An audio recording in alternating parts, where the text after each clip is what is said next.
네, 감사합니다. 제가 고상서 목사고요. 이렇게 좀 영광스러운 자리에 초대가 되어서 너무 감사드리고, 또 팀켈러의 설교의 적용이라 좀 부담도 되고 그렇습니다. 싱클러 퍼거슨이 이런 얘기 한번 한 적이 있는데, 사람들이 이제 팀켈러를 배우는 사람들이 팀켈러의 책을 열심히 읽는데, 팀켈러의 책을 열심히 읽어가지고는 팀켈러처럼 설교할 수 없다.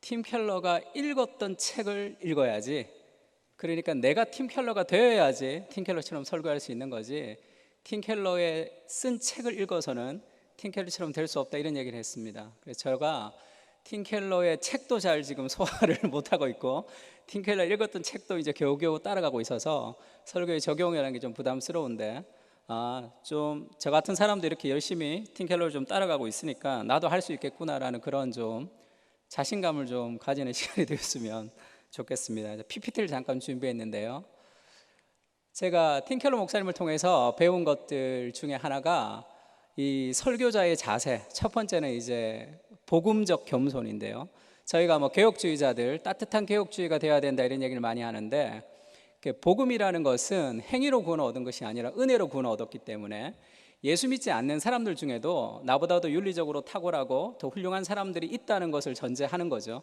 우리가 행위가 아닌, 도덕이 아닌 은혜로 구원을 얻었기 때문에.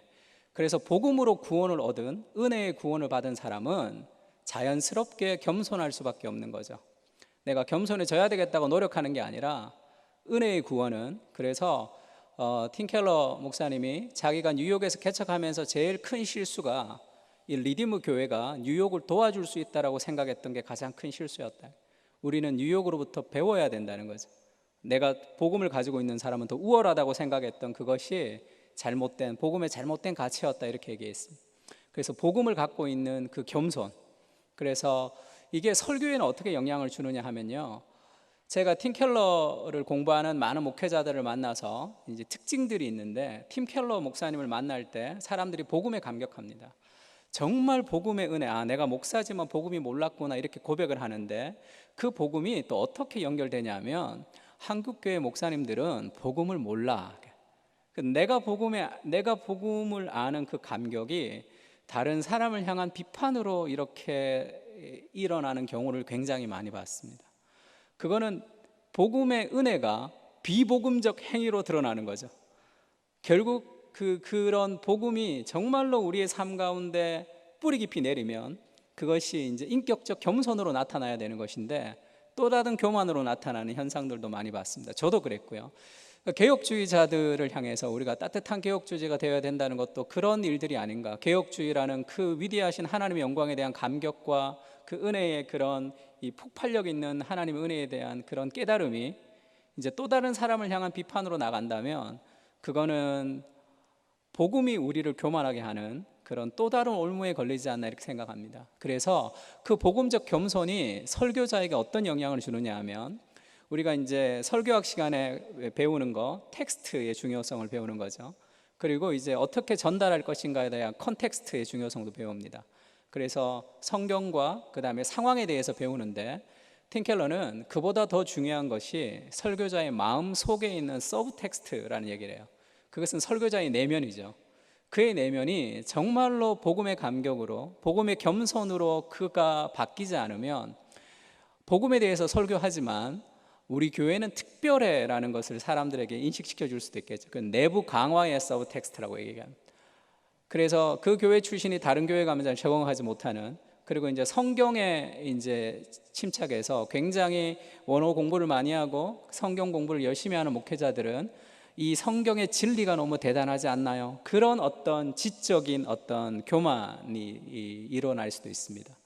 그러면 설교자의 서브텍스트가 복음으로 어떻게 다져져야 되냐 하면, 예수 그리스도가 너무 놀랍지 않습니까? 그런 그 설교자의 설교를 들으면, 우리 목사님 너무 똑똑해, 우리 목사님 탁월해가 아니라 정말 예수 그리스도의 아름다움을 느낄 수 있는 그런 설교자, 그것은 설교자의 행위가 아닌 설교자의 자세, 그의 복음의 겸손에서 나온다, 이렇게 얘기했습니다. 그래서 믿지 처음 이제 신자가 된 사람이 리디머 교회에서 그런 얘기를 한번 했대요. 우리 목사님은 굉장히 똑똑한데도 동네 할아버지처럼 느껴진다, 이런 얘기를 했다고 합니다. 저는 그게 팀켈러가 말하는 그 겸손이 이 사람들에게 전달되는 거 아닌가. 그래서 설교를 이렇게 하는 것, 설교를 저렇게 하는 것보다 제가 제일 크게 영향을 받은 것은 설교자의 내면이 그리스도로 가득 찰 때 그 사람이 말하는 모든 본문이 그리스도 중심적 설교가 되는 것이 아닌가. 설교자의 내면이 복음의 은혜가 가득 찰 때 그의 입술을 통해서 나오는 설교가 복음의 설교가 되지 않나, 그것을 가장 크게 느꼈고요. 그래서 팀 켈러가 이제 2019년도에 한국에 왔을 때 제가 제일 놀랐던 것이, 대부분의 세미나는 그 사람의 신학적 색깔에 맞춰서 청중들이 오게 되어 있습니다. 근데 감리교, 성결교, 오순절, 침례교 목사님들이 다 왔더라고요. 제가 지난주에는 감리교 목사님들이 모여있는 자리에서 팀 켈러를 공부하는 데를 간 적이 있습니다. 왜 그렇게 다양한 개혁주의자인데, 웨스트민스터 교수를 했던 철저한 개혁주의자인 팀 켈러가 왜 그렇게 많은 다양한 교파와 교인들에게 영향을 미칠 수 있느냐 하면, 저는 개인적으로 그것이 팀 켈러가 가지는 겸손 때문이라고 생각합니다. 복음을 전달하는 방식에 있어서의 겸손이죠. 그게 정말 복음이 내재화된 사람이 가지는 그런 선포적 능력이 아닌가, 그렇게 생각해요. 그래서 이 복음은 우리를 겸손하게 해서 사람을 연합시키는 거죠. 그래서 제가 팀 켈러의 설교를 통해서 가장 크게 배운 것은, 복음이 먼저 설교자의 내면에 서브 텍스트를 가져야 된다는 것을 가장 중요하게 제가 느꼈고요. 두 번째는 이제 문화를 향한 설교입니다. 그러니까 문화를 향한 설교와 그리스도 중심적 설교, 마음을 향한 설교가 연결되어 있는데요. 왜 문화를 향해서 설교해야 되냐면, 제가 요즘에 읽고 있는 책 중에 그 문화학자인 테리 이글튼이 쓴 신의 죽음 그리고 문화라는 책이 있습니다. 번역이 된 책인데요. 그 책을 보면 종교에 대해서 사람들이 비판을 할 때는 그 사회가 아직은 세속적인 사회가 아니라는 거예요. 종교에 더 이상 휘둘리지 않을 때 세속적인 사회가 된다, 이렇게 얘기했습니다. 다른 말로 종교에 관심이 없을 때 세속적인 사회가 되는 거죠. 그러면 왜 사람들이 종교에 관심이 없냐? 모든 사람은 무언가를 예배하기 위해서 태어났기 때문에 뭔가를 예배하는 거죠. 테리 이글튼이 신이 죽어버렸어요. 그러면 무엇이 그들의 마음에 신의 자리를 차지하느냐? 이 시대는 문화라고 얘기합니다.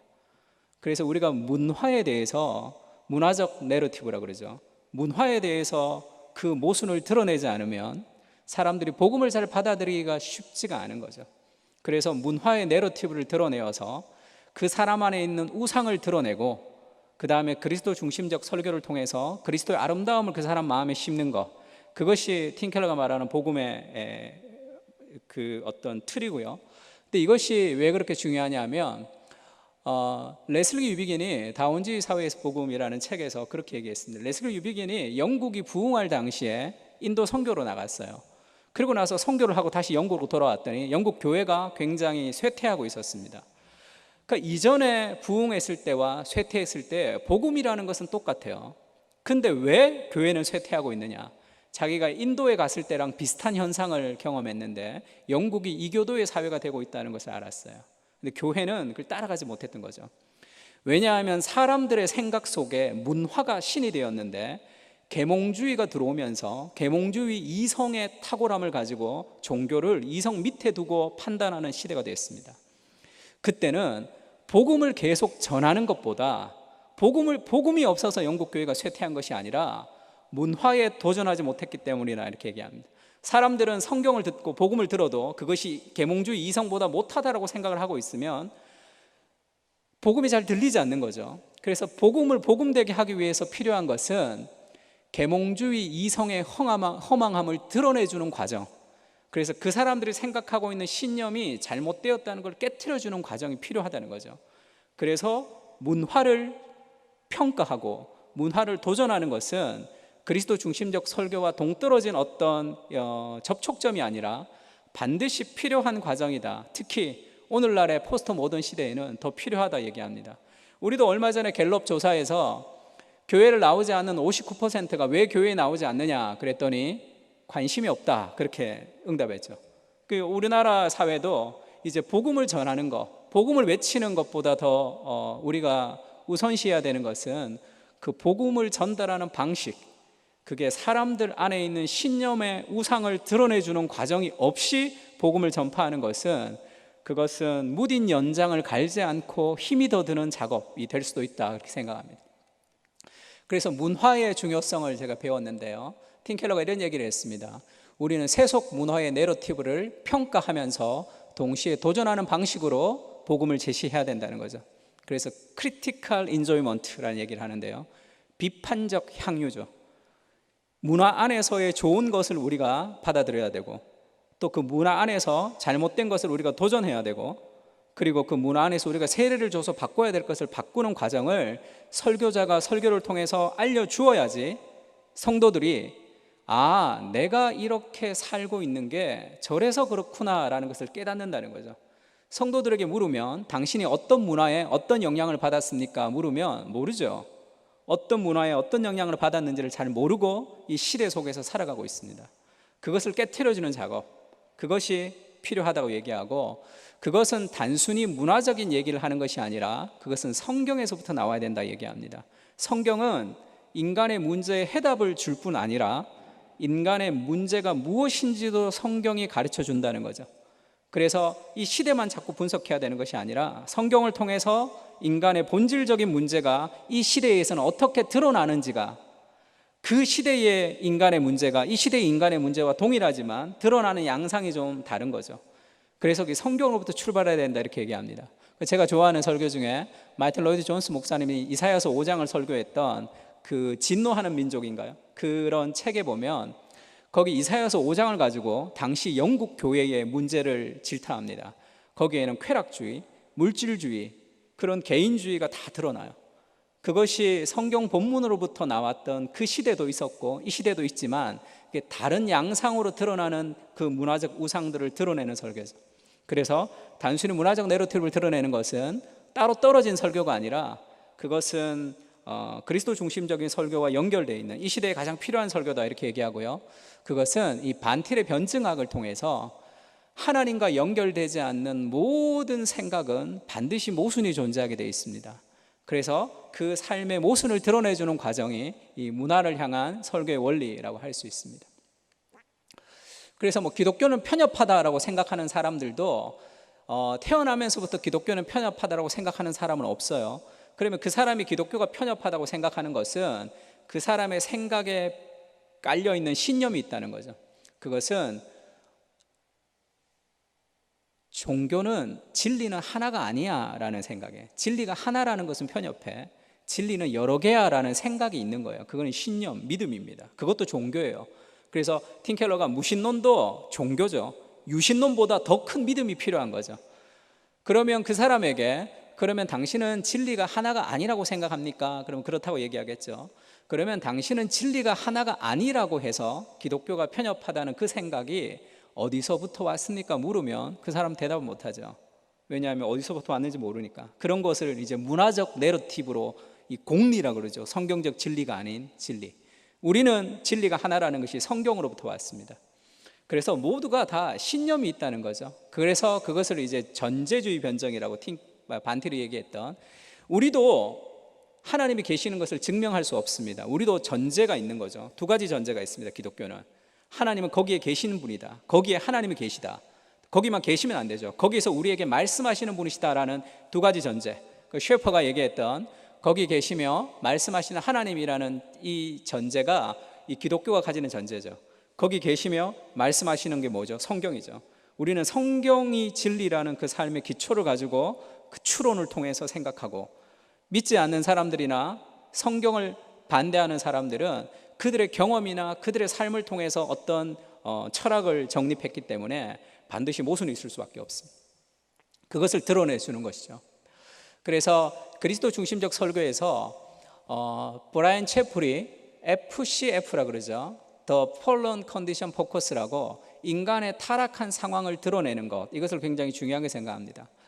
우리가 흔히 그 좀 잘못된 그리스도 중심적 설교의 예가 어떤 거냐면, 모든 본문에서 1대1로 그리스도를 연결시키는 거죠. 붉은색이 나오면 그리스도의 보혈이라든지, 그래서 이 초알레고리로 연결시키는, 그것이 그리스도 중심적 설교가 아니고, 그리스도 중심적 설교라는 것은 모든 본문에 있어서 인간의 한계를 드러내주는 거죠.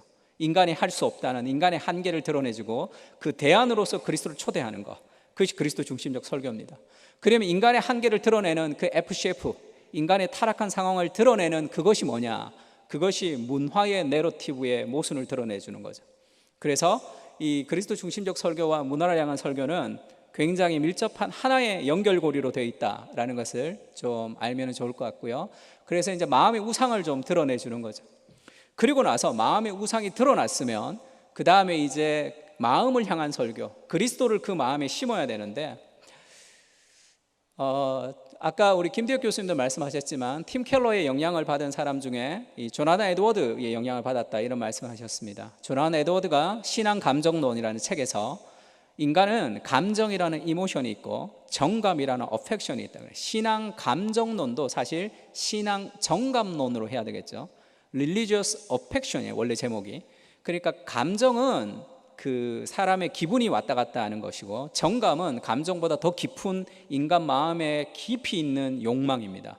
그래서 제임스 스미스는 그것을 욕망이라고 표현했고, 아고스티누스는 그걸 사랑이라고 표현했던, 인간 마음의 가장 근원적인 무엇이죠? 어펙션. 그래서 설교를 듣고 수련회를 가지만 삶이 변화되지 않는 이유가, 눈물 흘리지만 변화되지 않는 이유가 이 이모션의 변화, 이것은 왔다 갔다 늘 바뀌는 거죠. 정말 사람이 변화되려면 이모션보다 더 깊은 곳에 있는 삶의 어펙션이 변화돼야 되는데, 그 어펙션은 어떻게 변화되는가? 두 가지를 통해서 변화된다고 얘기했습니다.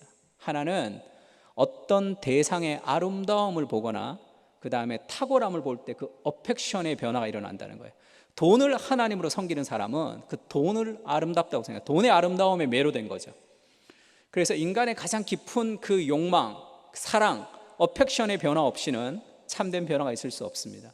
그래서 의지의 변죽을 아무리 몽둥이로 쳐도 삶이 변화되지 않는 이유는 이모션의 변화, 어펙션은 아름다움과 탁월하심을 만날 때 전인에서 흘러나오는 성향이에요. 그러면 그리스도의 아름다움을 드러낼 때, 그리스도의 탁월함을 드러낼 때 사람의 마음 깊은 곳의 어펙션에서 흘러나오는 그 변화죠. 그래서 설교하는 그 시간에 변화된다는 것은 그리스도의 아름다움을 통해서 그 사람의 마음의 어펙션의 우상을 드러내고 그 그리스도를 그 마음에 그 아름다움을 심어 놓는 거죠. 누군가를 아름답게 생각하고 그리스도가 아름다워지는 마음이 심어지면 그렇게 닮아가게 되어 있습니다. 그것이 이제 그리스도 중심적 설교의 굉장히 중요한 하나의 연결고리라고 생각합니다. 그래서 먼저 문화적 내러티브를 통해서 우상을 드러내고 그리스도라는 아름다움을 심어주는 과정이죠. 그것을 잘 설명하는 것이 고린도전서 1장 22절에서 24절까지인데요. 유대인들은 표적을 구하고 헬라인은 지혜를 찾으나 우리는 십자가에 못 박힌 그리스도를 전하니 유대인에게는 꺼리는 것이고 이방인에게는 미련한 것이로되 오직 부르심을 받은 자들에게는 유대인이나 헬라인이나 그리스도는 하나님의 능력이요 하나님의 지혜다, 이런 말씀이 있습니다. 이것을 팀 켈러가 이렇게 설명하는데요. 유대인은 표적을 구하죠. 힘, 능력을 구합니다. 독립을 구하는 거죠. 헬라인은 철학, 지혜를 찾고 있습니다. 그러니까 그것이 그들이 찾는 우상인 거죠. 그들의 삶의 하나님입니다. 어떤 사람은 돈을 추구하겠죠. 성공을 추구하는 사람도 그것이 그들이 찾는 하나님이에요. 근데 그것은 나쁜 게 아니죠. 그들이 지금 하나님을 찾고 있는 거죠. 오늘에 만족하지 못하고 무언가를 찾는다는 것은 어거스틴이 얘기했던 하나님을 만날 때 우리가 만족하는데, 하나님 만나기 전에는 뭔가를 계속 찾잖아요. 돈과 성공과 성과 술과, 그것은 하나님을 찾는 과정이니까 그것을 그대로 긍정적으로 받아들입니다. 그들이 찾고 있는 그 찾음 자체는 굉장히 긍정적으로 받아들이는 거죠. 그러나 그들이 찾는 술과 돈인 그들을 정말로 행복하게 하지는 못한다는 거죠. 다르게 얘기하면 내가 성공을 추구하고 돈을 추구하는 것은 성공과 돈을 추구하는 게 아니죠. 성공을 통해서 얻고 싶어하는 나의 행복입니다. 그리고 돈을 통해서 얻고 싶어하는 궁극적 무엇인 거예요. C.S. 루이스가 꽃과 책과 음악의 아름다움은 하나님의 아름다움의 반영일 뿐이죠. 그것은 그 아름다움의 본질이 아닙니다. 그래서 그것을 우상으로 삼아서 거기에 몰두하게 되면 그 아름다움은 우리를 배신할 수밖에 없다, 이런 얘기를 했습니다. 왜냐하면 그 책과 음악과 다른 모든 것은 하나님의 아름다움을 비추는 그런 작은 이 비침일 뿐이죠. 그래서 그들이 추구하는 그 하나님을 긍정해 주면서 그러나 그들이 찾는 성공과 돈을 통해서는 그들에게 참된 만족이 있을 수 없다고 그 문화를 향해서 도전하는 거죠. 그리고 나서 마지막에 그들의 삶이 정말로 찾고 헤매였던 성공을 통해서 얻고 싶었던 무엇, 돈을 통해서 얻고 싶었던 무엇, 유대인이 찾고 싶었던 표적과 헬라인이 지혜를 찾았던 그 궁극적인 소망이 그리스도는 하나님의 능력이요 하나님의 지혜다라는 표현은 그것이 그리스도 안에 있다 얘기합니다. 성공을 위해서 많이 애쓰는 사람이 성공을 통해서 그가 정말로 추구했던 것이 사람들의 인정이었다면, 복음은 우리를 있는 모습 그대로 인정하는 그런 만족한 삶을 살게 하는 거죠. 그때 우리는 성공하지 않아도 우리가 그 성공을 추구했던 그 삶의 모든 것이 복음 안에서 있다는 것을 우리가 깨닫는 거죠. 그래서 팀 켈러가 문화에 대해서, 그리고 그리스도 중심적인 설교에 대해서 문화에 있는 내러티브를 통해서 문화 속에 있는 우상을 드러내는 작업이 필요하고 그 안에 그리스도의 아름다움을 심어주는 작업이 필요하다는 이 패턴. 그래서 저는 설교를 준비할 때 그 본문을 가지고 어떻게 이 문화적인 우상들을 드러낼 수 있을지를 좀 고민하고 어떻게 그리스도를 드러낼 수 있을지 좀 고민하는 과정에 있습니다. 그래서 마지막에 이런 얘기를 했어요. 문화 속으로 들어가서 문화의 우상들에게 맞선 다음에는 사도 바울이 했던 것처럼 청중들이 궁극적으로 찾던 것이 그리스도임을 제시해야 한다. 우리가 조심스럽게 문화 속으로 들어간다면 이렇게 발언할 권한을 얻게 된다. 그렇게 문화의 신념 체계와 맞서게 된다면 청중들은 또 내가 흔들리는 느낌을 갖게 된다. 이렇게 기존 신념에 맞선다면 이제는 그들이 찾던 것이 오직 그리스도 안에서만 발견된다는 것을 보여줌으로써 그들을 위로하면 된다. 달리 말해 그들의 삶의 이야기가 예수 그리스도 안에서만 해피엔딩이 될 수 있음을 보이는 것이다. 우리는 문화의 이야기를 예수님 안에서 새로 말해주어야 한다. 이것이 팀 켈러가 말하는 왜 그렇게 문화를 강조하는 것이고 왜 그렇게 그리스도 중심적으로 강조하는 것인지에 대한 그 두 가지. 그리고 그것은 이 그리스도 중심적인 그 복음의 은혜를 가진 사람이 이 설교하는 설교를 통해서 나타날 수 있다는 것이고, 오늘 이 신학생들이 많이 들을 텐데 좀 제가 팀 켈러를 공부하면서 제일 후회했던 것이 뭐냐면 팀 켈러는 신학교에서 배운 것을 목회에 가장 잘 활용하는 사람이 아닌가 이렇게 생각합니다. 그 조직 신학을 설교해, 성경 신학을 설교해, 실천 신학을 목회해. 그래서 저는 신학교를 다닐 때 그런 생각이 있었어요. 신학을 열심히 공부하는 것은 교수님이 되는 사람들, 그리고 사역을 하는 사람들은 그냥 열심히 교회에서 일해야 된다고 생각했는데 그게 잘못됐다는 것을 제가 팀 켈러를 통해서 많이 깨닫고 있습니다. 그래서 지금 신학교에 지금 다니고 계신 분이라면 정말로 열심히 신학을 공부하고 그 다음 이것이 어떻게 현장에 적용할 수 있는지를 끊임없이 고민하는 그 두 가지. 저는 오카노 목사님을 통해서 교회를 배웠는데 그런 말씀을 한번 하셨어요. 목회자는 교회가 무엇인지 날마다 물어야 된다. 목회자가 묻는 교회가 무엇인지에 대한 정의에 따라 교회가 움직인다. 그런 얘기를 했습니다. 그러니까 신학을 정말로 열심히 공부하고 그리고 교회가 무엇인지, 이 신학이 어떻게 목회에 적용이 되는지를 끊임없이 고민하는 그 고민 속에서 우리도 포스트 팀 켈러 같은 그런 이 시대에, 어려운 시대에 그런 난세의 영웅이 나듯이 그런 믿음의 사람들이 앞으로 많이 일어났으면 좋겠습니다. 감사합니다.